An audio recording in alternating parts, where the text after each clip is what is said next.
Assalamu alaikum friends, welcome to Aslan Academy. We are learning parts of speech. Now lecture number 4, preposition interjection. So let's start video. Students, जैसे कि मैंने पहले बताया था कि ये मेरी वीडियो मैट्रिक लेवल से लेकर मास्टर लेवल तक तमाम स्टूडेंट्स के लिए है। वो पार्ट्स ऑफ स्पीच पढ़ सकते हैं, नोट्स बना सकते हैं और अपने लिए हेल्प ले सकते हैं।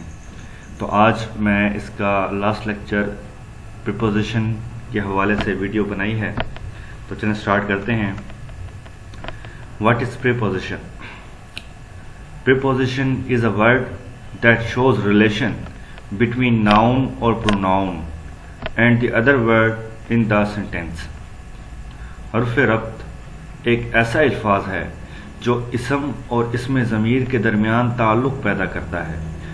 For example, now there is a formula subject plus verb plus preposition plus noun. So the cat was sleeping on table. Now there is on is preposition, table is noun and subject is cat and verb is sleeping. The cat was sleeping, बिल्ली सो रही है on table, table पर। यानी कि अगर हम यहाँ पर देखते हैं प्रीपोजिशन का काम क्या है। देखिए, प्रीपोजिशन अगर मैं प्रीपोजिशन के बिना विदाउट प्रीपोजिशन एक सेंटेंस में पढ़ता हूँ तो ये नामुकम्मल लगेगा। The cat was sleeping table, बिल्ली सो रही है मेज पर। मेज क्या? बिल्ली मेज क्या? बिल्ली सो रही है मेज। On the table. तो इसी तरह से नेक्स्ट देखते हैं कि he lives in Pakistan. Now there is in is preposition. Next is she looked at stronger. He will come in January. Wedding ceremony will be held on 22 June. She comes by bus. So students, यहाँ पर on, in, at, in, on, by ये मैंने आपके लिए खाली मैं example में दे सकता था, लेकिन मैंने पूरे सेंटेंस के साथ आपको एग्जांपल्स दिए ताकि आपको समझने में आसानी हो सके। कुछ लोग पीपीएससी के लिहाज से भी तैयारी करना चाहते हैं, मगर उसमें प्रीपोजिशन और ग्रामर का पोर्शन काफ़ी दिया हुआ है। तो स्टूडेंट्स, मैं आपसे यही कहूँगा कि आप इस तरह से तैयारी करें कि आपको पता चले कि इन कहाँ पर यूज़ होना है, ऑन कहाँ पर।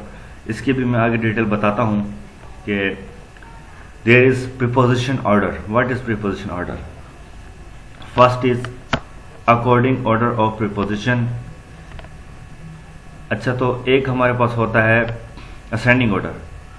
इसे तरतीब सऊदी कहते हैं, जो ज़मीन से शुरू होकर आसमान तक जाए। यहाँ मैंने एक मिसाल ली है समझाने के लिए। मिसाल के तौर पे ऑन जो है ये एक ऊपर, ऑन यानी कि पर, एट उससे ऊपर, अपॉन उससे ऊपर, अबव उससे ऊपर, अप अबव यानी कि सबसे ऊपर। तो ये एक तरतीब है प्रीपोजिशन को याद करने की। इसकी एग्जांपल्स मैं आगे दूंगा। नेक्स्ट है डिसेंडिंग ऑर्डर।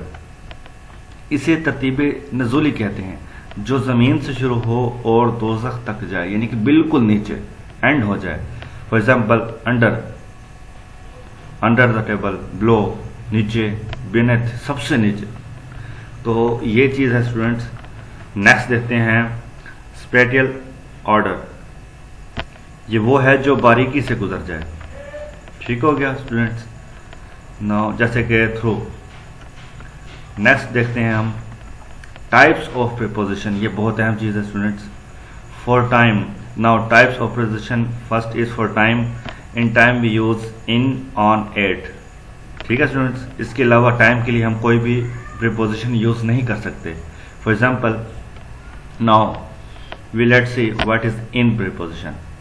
फॉर मंथ और ईयर यानी कि साल और महीने के लिए अगर आ जाए तो हम किस तरह से प्रीपोजिशन यूज करेंगे? इन जनवरी इन 1947।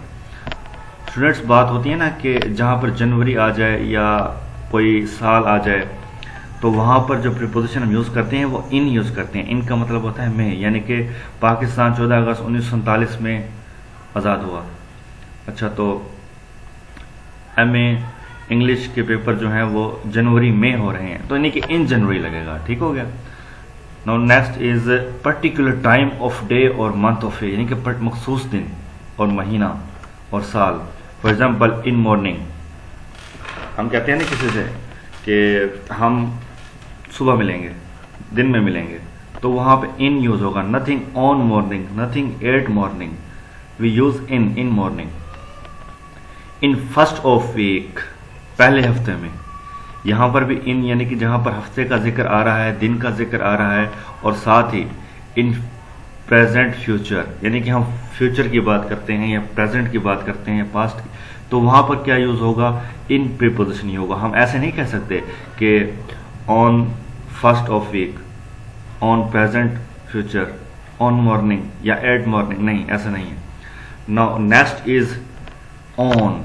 ऑन कब यूज होता है? ऑन फॉर एग्जाम्पल एक तो यूज होता है वो दिन के लिए, यानी कि मखसूस एक दिन कर दिया। पहले हमने बात की थी मॉर्निंग, वीक, यानी कि कोई एक मखसूस नाम नहीं था, एक दिन था कि भाई 2 दिन के बाद मिलेंगे, 2 दिन में या 3 हफ्ते में। यहाँ पर अब बात आ रही है मंडे, यानी कि एक दिन मखसूस कर दिया गया है। ऑन के लिए जो प्रीपोजिशन है वो हमने मखसूस कर दिया है कि what is on Monday, Monday को। ठीक हो गया students. Now next is date. जैसे कि वहां पर था डेट मखसूस नहीं थी, यहां पर है डेट। ऑन कहां पे होता है?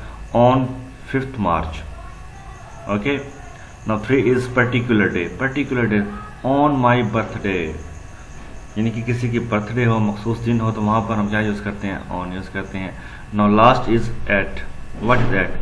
Time of clock. For example 8-11 o'clock. Now there is use be at. Next is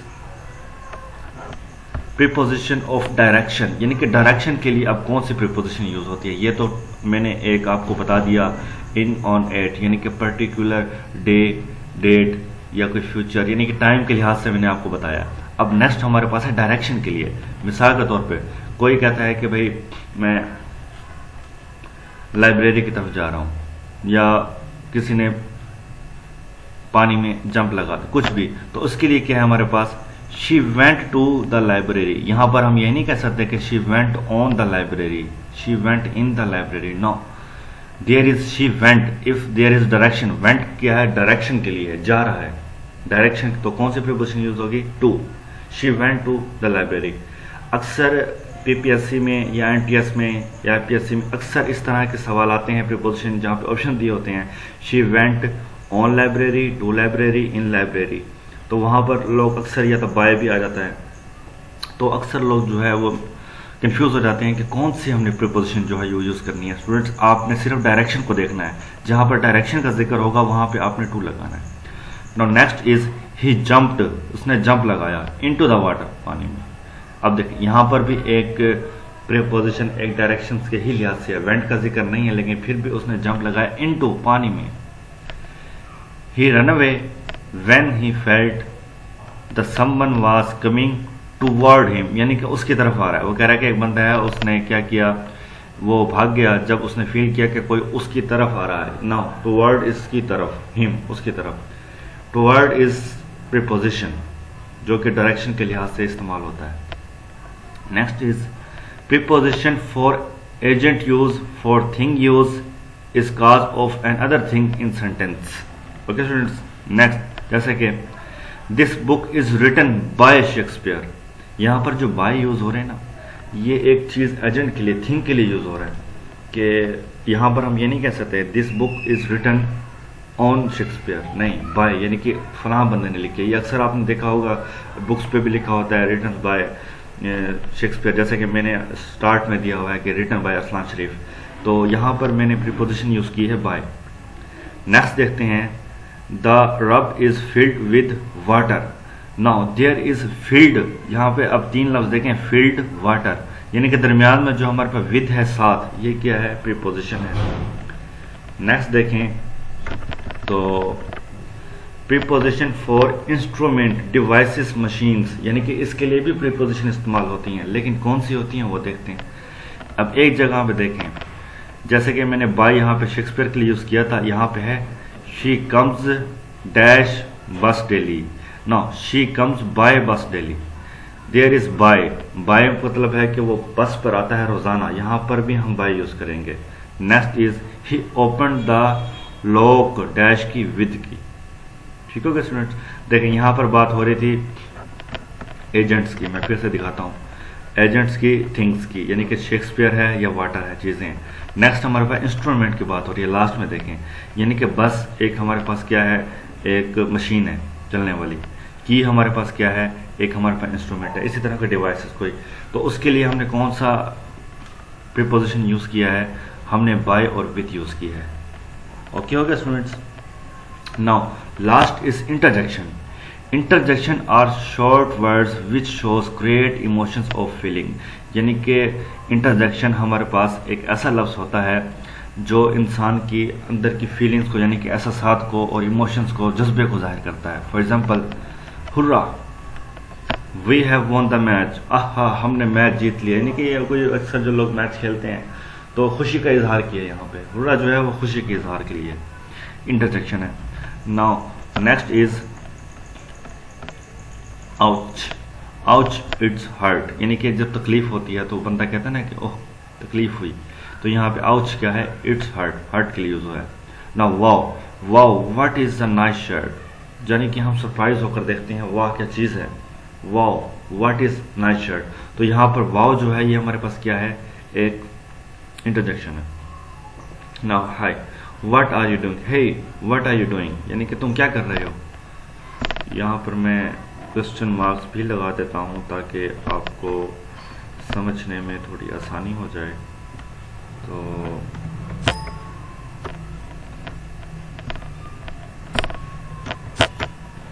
now what are you doing, तुम क्या कर रहे हो। नाउ आलस, व्हाट इज आलस, माई अंकल इज डेड, आलस अफसोस हुआ, यानी कि अफसोस के लिए इस्तेमाल हो रहा है। Next is oh, oh I forget to bring my purse. तो स्टूडेंट्स देखें कि हुर्रा, आउच, वाओ, हाय, आलस, ओह, यानी कि ये हमारे पास क्या है, इंटरजेक्शन है।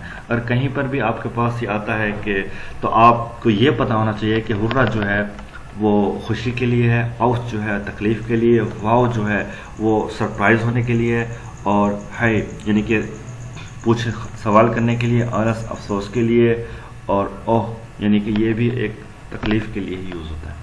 तो स्टूडेंट्स उम्मीद है आप सबको ये पसंद आई होगी वीडियो। जैसे कि यहाँ देख रहे हैं एंड हो चुका है और नेक्स्ट हमारा आर्टिकल स्टार्ट हो रहा है, जो कि कहा जाता है कि अक्सर पार्ट्स ऑफ स्पीच में यूज़ होता है। मैं इस पर भी आपको एक वीडियो बनाऊंगा। तो ये थी हमारी पार्ट्स ऑफ स्पीच की वीडियो, उम्मीद है आपको पसंद आई होगी।